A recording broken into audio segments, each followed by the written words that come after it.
दोस्तों जय हिंद। आज जो है सबसे ज़्यादा दिक्कत ये हो रहा है कि डॉक्यूमेंट से रिलेटेड क्रूशियल डेट का, एफिडेविट का, है ना, कि एफिडेविट बनवाना है नहीं बनवाना है और किस में बनवाना है, इसका क्या बेनिफिट मिल सकता है, और ख़ास करके एससी या एसटी या ओबीसी कास्ट सर्टिफिकेट से रिजर्वेशन से अनरिजर्व कैटेगरी में या रिजर्वेशन से रिजर्वेशन कैटेगरी में जा सकते हैं। ठीक है, वीडियो में आगे बढ़े इससे पहले आपको बता दूं, मेडिकल से अपडेट शाम तक आएगा, क्योंकि फिटनेस जो है वो शाम को ही मिलता है ज़्यादातर। ठीक है, ज़्यादातर के 100% तक। आपको बता दो फिज़िकल में 68 लोग आ जाए, लेकिन जो फिज़िकल तक पहुँचे, मतलब फ़िज़िकल जो क्वालिफाई करने के लिए दौड़ने तक गए, वहाँ पे 51 लोग हुए। ठीक है, उसके बाद क्या हुआ उसके बारे में अभी अपडेट नहीं है, शाम को एग्जैक्ट अपडेट बता देंगे और मेडिकल से रिलेटेड अपडेट बता देंगे।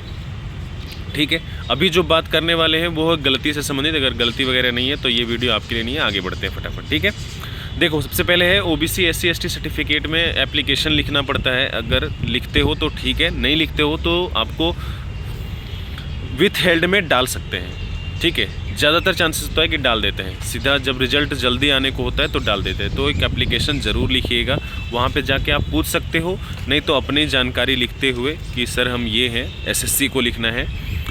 ठीक है, मेरा रोल नंबर ये है, नाम ये है। ठीक है, हम किसी भी प्रकार का, हम इस फलाना कैटेगरी से ओबीसी एससी या एसटी कैटेगरी से अप्लाई किए थे, लेकिन किसी कारण से हम ओबीसी एससी एसटी सर्टिफिकेट जो है वो प्रस्तुत करने में सक्षम नहीं हैं, और किसी भी तरीके का हम, चाहे वो नंबर से रिलेटेड हो या मार्क्स के बाद चेस्ट से रिलेटेड हो या फिर हाइट से रिलेटेड हो, किसी भी प्रकार का कोई बेनिफिट नहीं लिया है। ठीक है, अभी आगे बढ़ते हैं, ये लिखना है।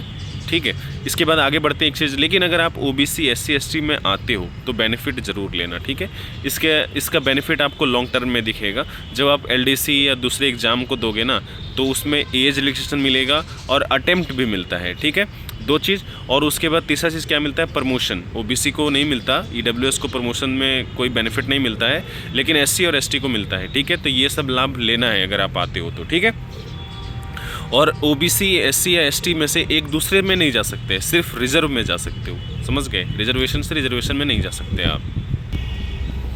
सबसे ज़्यादा जो दिक्कत आ रही है उसमें जो कास्ट सर्टिफिकेट है वो स्टेट लेवल का। ठीक है, तो उसमें लिखा रहता है, आप देखोगे जब बनवाए होगे तो, कि स्टेट लेवल में है या स्टेट की नियुक्ति के लिए लिखा रहता है उसमें, स्टेट नियुक्ति और सेंट्रल की नियुक्ति के लिए। तो सेंट्रल की नियुक्ति के लिए होना चाहिए, स्टेट का नहीं होना चाहिए। स्टेट का अगर आप डालोगे तो विथ हेल्ड में डाल देंगे। ठीक है, इसमें कहीं कोई चांस नहीं है। और दूसरी बात, पहली बात तो वो बता देंगे कि भैया ये तुम्हारा एससी जो या एसटी या ओबीसी जो है वो स्टेट का है। ठीक है, उसको सेंट्रल में करना है, तब जाके वो डोमिसाइल के साथ लगाना पड़ता है ना, और ओबीसी वगैरह के साथ तो इनकम के साथ भी लगाना पड़ता है, तो तब जाके वो क्लियर हो जाएगा। ठीक है, उसके लिए 4 दिन या कुछ दिन टाइम भी दे देते हैं कई बार। ठीक है, ज़्यादातर तो 4 दिन का इस वक्त दे रहे हैं, जो कुछ इशू है तो, नहीं तो 15 दिन का टाइम दे सकते हैं आपको। ठीक है, या फिर फिजिकल के लास्ट डेट तक टाइम दे सकते हैं आप, आपके ऊपर डिपेंड करता है। 1-2 दिन आगे पीछे भी जा सकते हो, लेकिन ध्यान रहे जिस दिन बुलाया जाए उस दिन जाना है। ठीक है, क्योंकि मेरे चक्कर में पड़ जाओगे, हो सकता है वहाँ कुछ गड़बड़ी हो जाए। ठीक है, ये ऑफिसर के दिमाग पर निर्भर करता है। उसके बाद क्रूशियल डेट की बात करें तो क्रूशियल डेट में देखो पंगा तो होता है। ठीक है, कई ऐसे हैं जो लिख रहे होंगे कि अभी भी जो फॉर्म भर रहे हैं वो क्रूशियल डेट का बनवा लेना। ठीक है, पंगा इसमें होता है सबसे ज़्यादा ईडब्ल्यूएस में, बाकी चीज़ में थोड़ा सा चल जाता है, लेकिन ईडब्ल्यूएस होता है फाइनेंशियल ईयर का, लेकिन उसमें दिक्कत वाली बात नहीं है, वो एक्सेप्ट कर लेते हैं।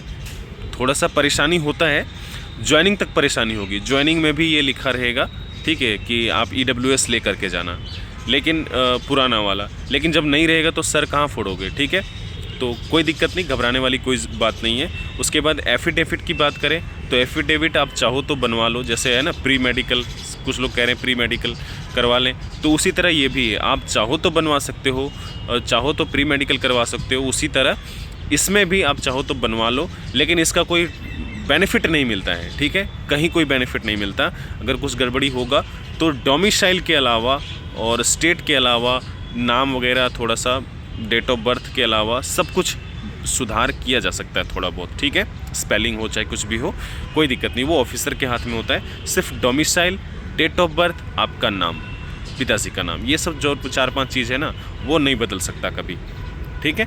तो इन चीज़ों का थोड़ा सा ध्यान रखिएगा, बाकी कोई दिक्कत नहीं है, आराम से जाओ आओ। मेडिकल में जब जाओगे तो पता चलेगा कि बहुत आराम से सब कुछ हो जाता है। डॉक्यूमेंटेशन में भी जब जाओगे तो पता चलेगा बहुत आराम से हो जाता है। यहाँ से घबराने की ज़रूरत नहीं है, ठीक है। और जो भी होगा अब जाना ज़रूर 100%, ठीक है। जय हिंद।